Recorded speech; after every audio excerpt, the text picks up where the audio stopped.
La délégation algérienne aurait mieux fait de répondre aux interpellations de la communauté internationale au sujet de la persécution, même à l'étranger, des activistes kabyles. Ces derniers sont persécutés, emprisonnés, voire même déchus de facto de leur nationalité, pour la simple raison qu'ils osent défendre leur spécificité culturelle. Monsieur le Président, ma délégation exerce un droit de réponse.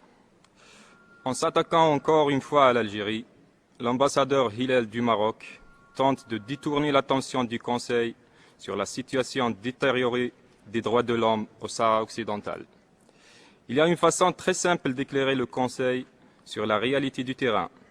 C'est simplement l'envoi par le HCDH d'une mission dans la région pour constater de visu la situation et faire rapport. Merci, Monsieur le Président. La délégation algérienne mérite de figurer dans le Guinness Book.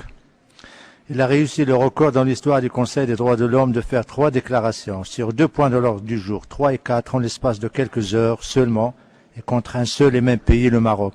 Quel gratifiant plus de pays voisins et frères. Malheureusement, l'hypocrisie des propos cache mal une marocophobie primaire. La délégation algérienne a cru bon d'exprimer sa préoccupation sur les droits de l'homme au Sahara marocain. Elle aurait mieux été inspirée de se préoccuper des violations massives des droits de l'homme de ses propres concitoyens en Algérie. Contrairement à la délégation algérienne, celle du Maroc n'avance pas d'accusations gratuites, mais cite le Comité des droits de l'homme des Nations Unies qui, dans son rapport, la délégation algérienne aurait mieux fait de répondre aux interpellations de la communauté internationale au sujet de la persécution, même à l'étranger, des activistes kabyles. Ces derniers sont persécutés, emprisonnés, voire même déchus de facto de leur nationalité, pour la simple raison qu'ils osent défendre leur spécificité culturelle. Le rapport de 2008 constate avec préoccupation que de nombreuses et graves violations des droits de l'homme auraient été commises en toute impunité sur le territoire de l'Algérie, notamment par des agents publics, et qu'elles continueraient de l'être.